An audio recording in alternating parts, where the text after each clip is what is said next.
Final Stop Brasil. Chapter 15.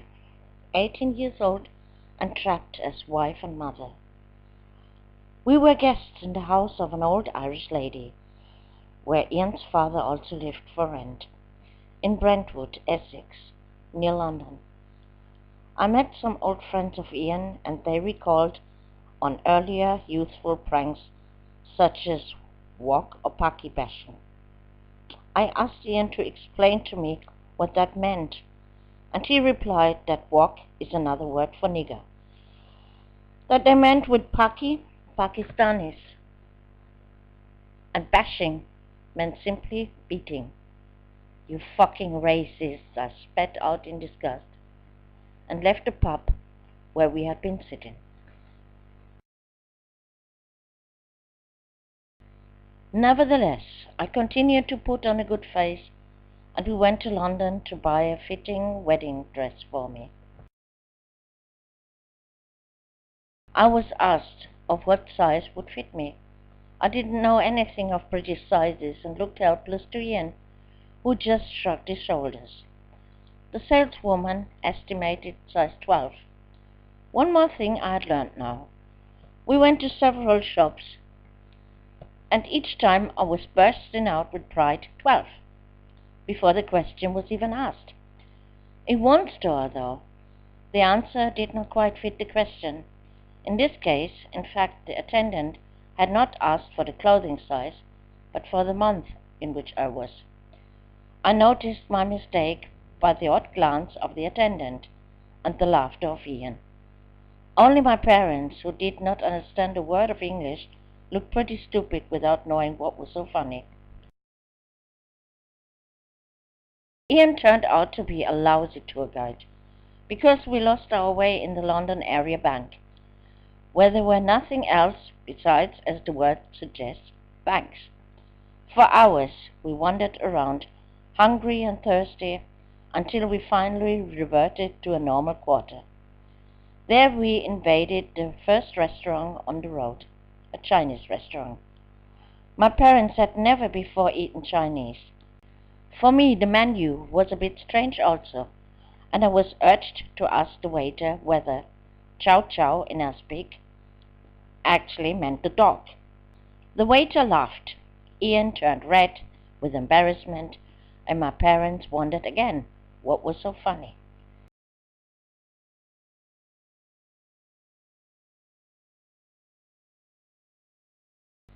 They were so ill from the unfamiliar food that they alternated vomiting in the bathroom. Anyhow, the trip to London was memorable in many respects. The wedding took place in the register office of Brentwood, in the presence of my parents, Ian's father, the old Irish woman, and Ian's two best friends, who acted as best men. After the ceremony was a dinner and a drink in a nearby pub. That was it. I was married. Caught in the wedding trap. A month later, on the 31st of December 1978, my birthday, I was busy cleaning the stairwell outside my door, and in the afternoon took a long walk in the woods with Helen. She was the only one who managed to lure me outside, even in the cold winter. Afterwards, I went to take coffee with my parents, who now were satisfied that everything was in order. I felt the labor pains starting. My brother-in-law drove me to the hospital, dropped me off, and there I was, all alone, with the contractions, my thoughts and my fear.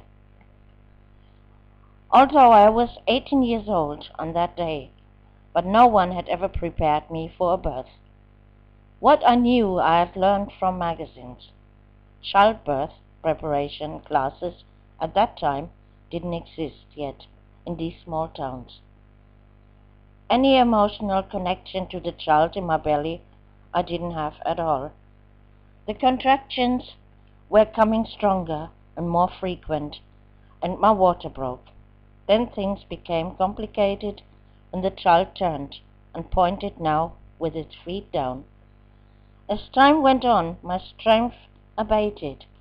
Finally, the doctor actually knelt on top of my belly and pushed with his fists into my stomach to twist around the child. In fact, he made it eventually, and I pushed. Finally it was done, and I brought my daughter to the world. As I was mentally only adjusted to a son, I was a little disappointed. We hadn't even thought about a girl's name. But when I examined closer the washed and swaddled something and found that hands and feet were complete and the rest also seemed healthy on this black-haired little girl, I was fairly satisfied. At least I was until I had to breastfeed her for the first time. This degenerated into chaos. This little thing already developed such a force in sucking that I thought she would tear off my nipples. The midwife tried and experimented and wanted me to believe that it would work out better in the second and third attempt. Better? It didn't work out at all. So I was given a breast pump with which I pumped out what was available on milk. There wasn't too much to get there. After further tries, which led to nothing except for insane pain, I finally refused to breastfeed my daughter. My nipples already showed signs of inflammation, and therefore she was bottle-fed. Due to the icy winter which raged outside and the streets covered with snow and ice, Ian and my parents couldn't come until the third day after birth, when the weather was slightly better. But against all expectations, I received from Ian a mental slap in the face. With a glance at the black hair of the baby, he said in all seriousness, "This child is not mine." With this accuse, a world collapsed for me. And with these words, Ian had completely destroyed the little feeling I felt for him. When I translated, crying to my parents, what Ian had said, they scolded him. After all, my father also had black hair, which had turned grey over the years. The midwife, who joined us to ask about a name for our daughter, realized the dispute. She explained to Ian that many babies are born with a completely different hair color than what they later retain. Eyes, hair, and skin color change over the first few weeks. This initially calmed Ian down, and we could devote ourselves to the name issue. None of us had spent even a thought of a girl's name, and now we were quite perplexed. The midwife suggested Catherine. The name appealed well to everybody. Only Ian insisted on the English version, Catherine. The inflammation of my nipples got so bad I could not even use the milk pump. The pain was unbearable. The woman in the next bed gave me the tip to rub 100% alcohol on the nipples.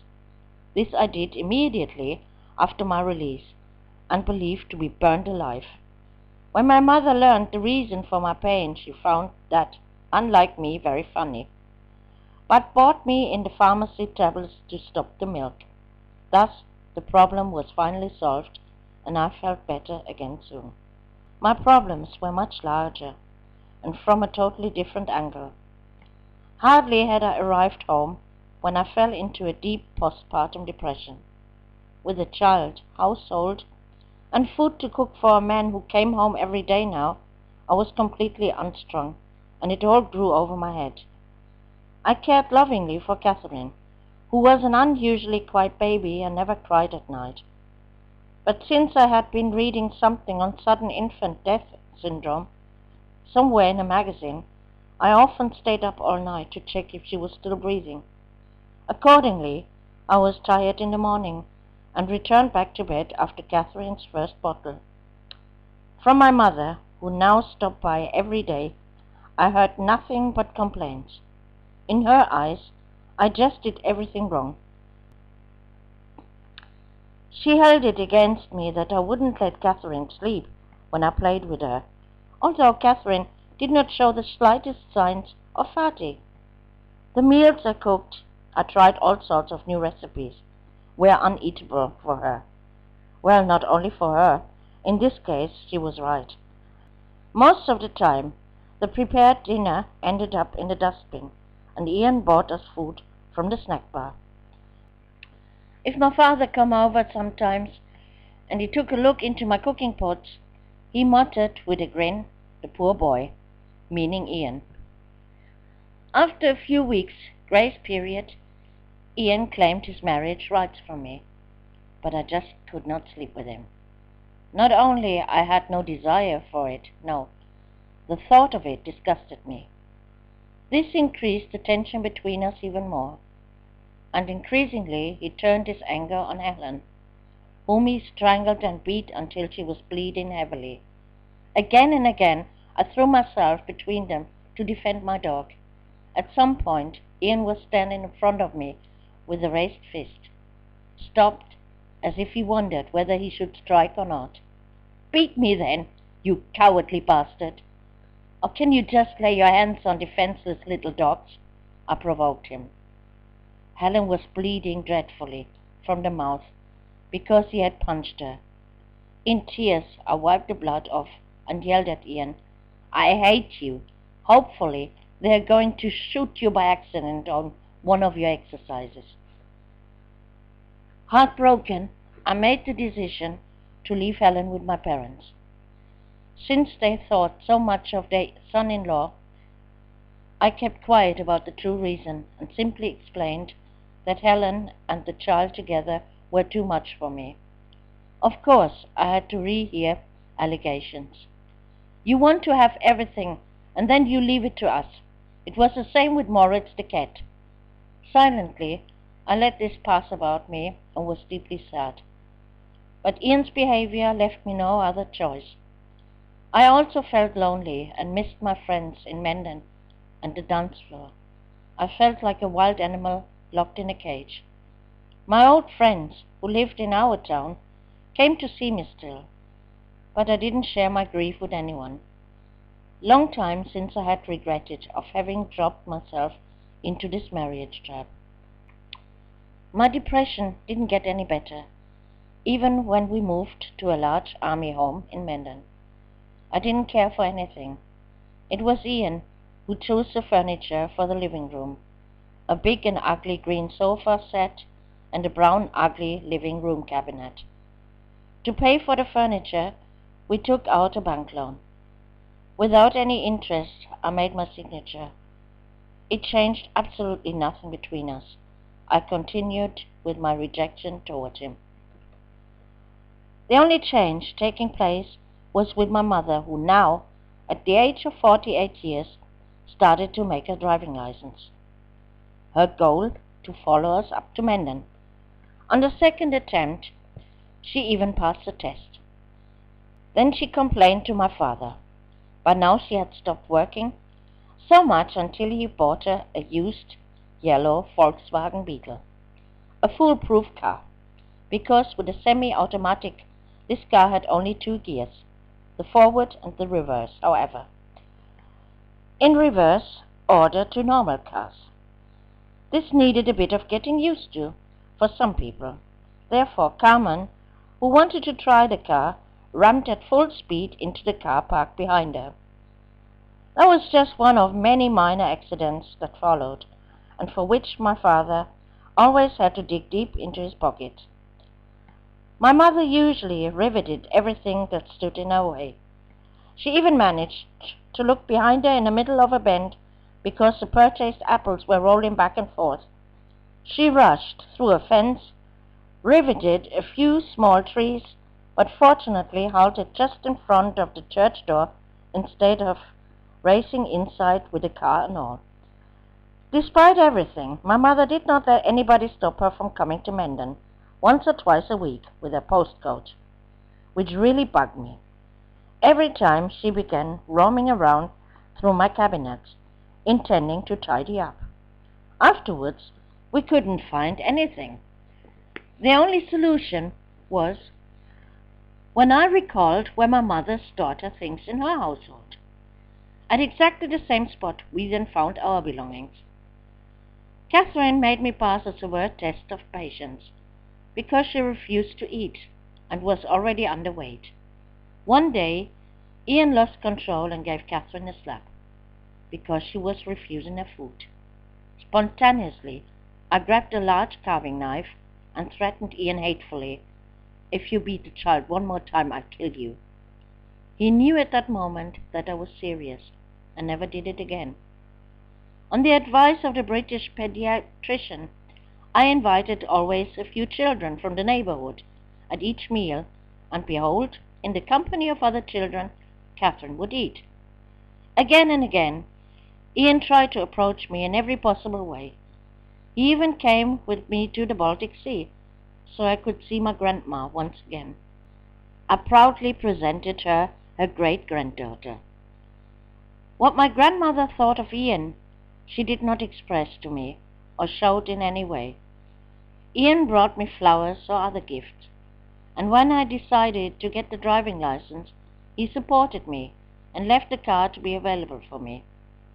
I made my driving license with the British Army, virtually without cost, but at my own risk and with my own car. Within a short time, I had the driver's license in my pocket. In the barracks, some changes came. In addition to the British troops, now came also American troops for support and supply, and this not only in the barracks. Into the apartment next to us, an Afro-American family moved in, and therefore my sad and boring life came to an end. Celeste became at this time my only friend, who was always nearby. About the British women, I didn't think all too much. Despite Ian's protest that I wasn't at all mixing with British neighbours or his friends, they didn't interest me. Of Celeste, I learned so many new things about American soul music or interesting books she lent me, and she showed me tips and tricks for cooking and housework. Moreover, she could mix for me a pina colada which tasted heavenly. I loved both of her sweet black children, and when Celeste was working, I loved to look after them. Ian saw all this very reluctantly, because he did not like Afro-Americans at all, and let himself be carried away sometimes with snide remarks like, "Give the monkeys bananas, looks like they're hungry." But one warning look from me was sufficient in order that he shut his mouth. Celeste's husband, Bobby, looked stunningly good, and every time I saw him, it stirred something in me, which I thought no longer existed. Sexual arousal. Of course, I kept it to myself. I wouldn't have never messed with the husband of a friend. Ian then settled down with the idea in his head that he must have a new car. And not just any, no, it had to be a sports car. With this, our money didn't cover any longer for the entire installment. The only solution for me was to go working. Soon I found a job as a cleaner in a bank. The job didn't exactly make me happy, but at least a little more independent, and I could take Catherine with me when Ian was away for weeks on exercise. For me, it was the best time ever when he was far away and I was alone with Catherine. I often thought about divorce, but then what? I was afraid of not being able to make it by myself, and feared the drama with my parents. All this triggered the most absurd ideas into my head, which made me panic. When my parents were dead, then I could finally divorce him. But how long should I wait? 20 years or 30? Sometimes I thought I was becoming insane. Then came into my mind the idea of poisoning Ian. But what with? No, I would never be able to kill anyone, even if the hate was so much. At that time, Bob came to visit and introduced us to his new girlfriend, Connie, for whom he had separated from his former girlfriend and my friend, Ulrike. This Connie, a spoiled daughter of a wealthy family and accustomed to getting everything she wanted, had tried for weeks to snatch Bob from Ulrike, who already had made marriage plans. I was mad at Bob and very reserved towards Connie. But in time I realized that Connie could be quite a funny person, especially when the men were on exercise.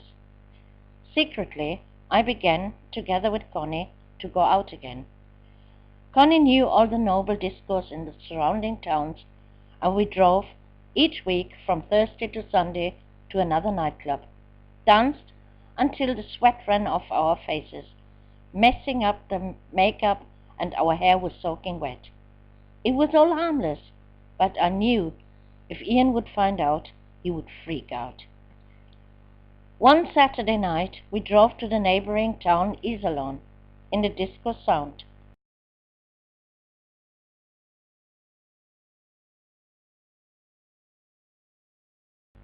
From there, it was no longer so innocent, because there I met Steve, a Malaysian chef in a Chinese restaurant. Steve had a pretty, almost girlish face with dark eyes, a little puffed nose, and long black hair. Above all, he was permanently smiling, which drew me close to him like magic.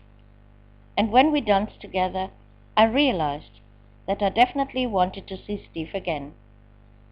Soon I met Steve regularly, and I liked him very much. Through him, I slowly began to free myself from this marriage hell.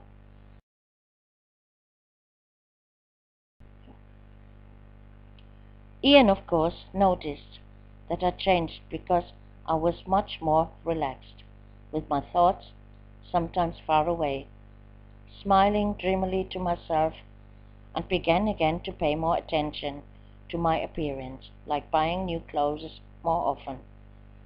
Jealous and suspicious, he watched my movements. To save the situation, he proposed a joint holiday in Devon, England, on the south coast. We both knew that our marriage from the start was doomed to failure, but Ian would not give up so easily, and when I refused to travel with him, he begged me to give us one last chance. Since I still didn't see for myself a way out of my misery, I finally agreed. The departure of Steve for the next 3 weeks came heavy for both of us, but Steve understood my motives and promised me to wait.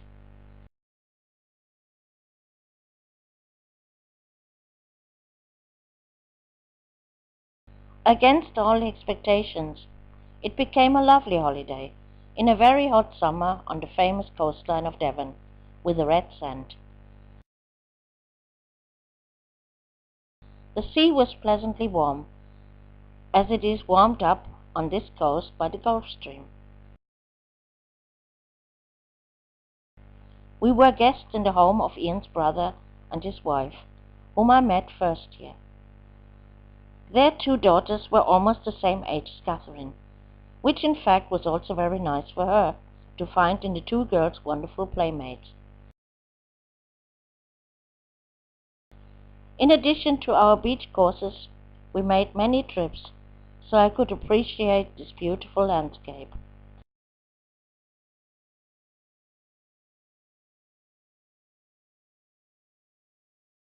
In the evenings were usually held barbecues at John's place.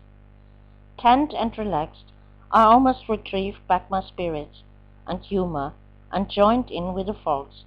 I still laughed when they threw me fully dressed in a frog pond.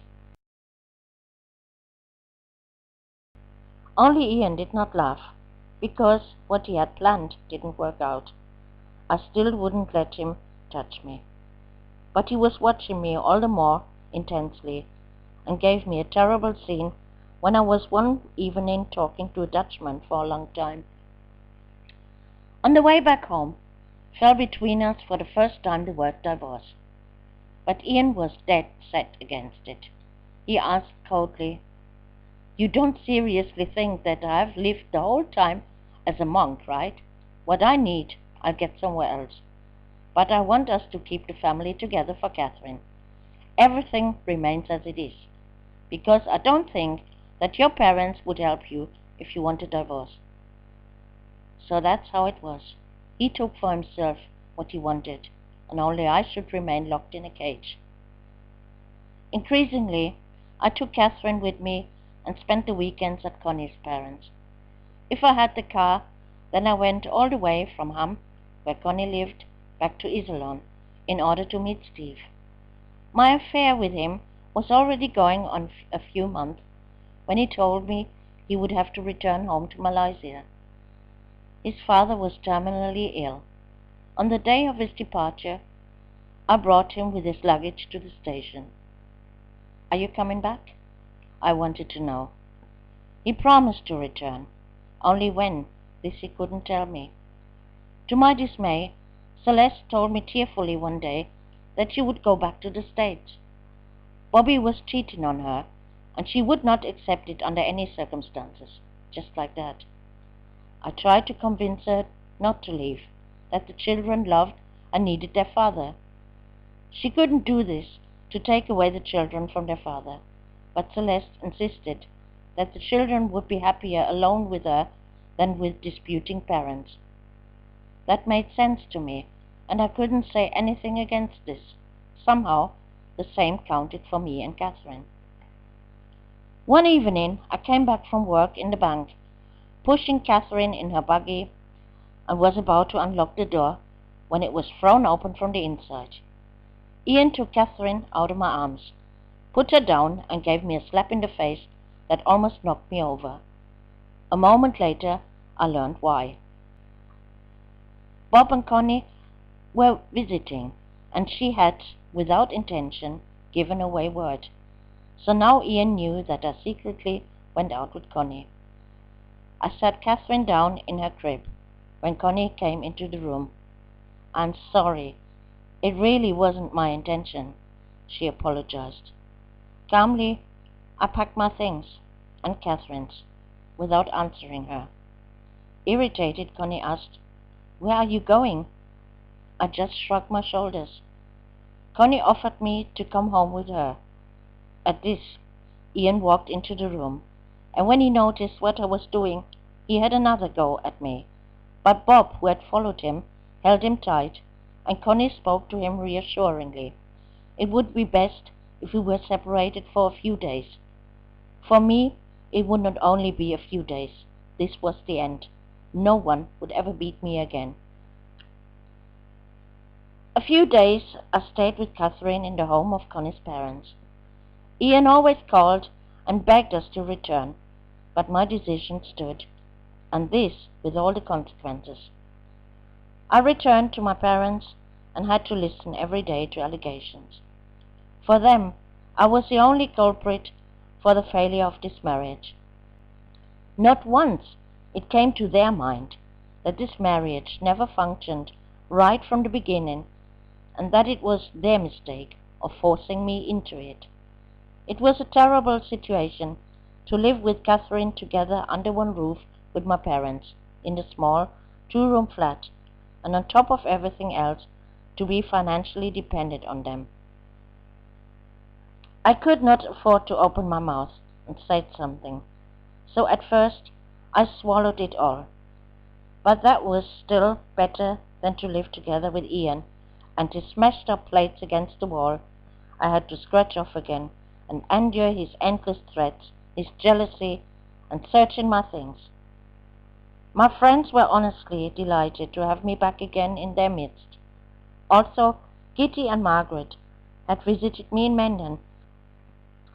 It was of course easier for them to see me here without having to drive the long way. Sabina also came to see me again, and it was her who gave me courage. "Rita, you're a survivor. You will come back on your feet. You always did, and now you will manage it again too. I know you and know that you will make it."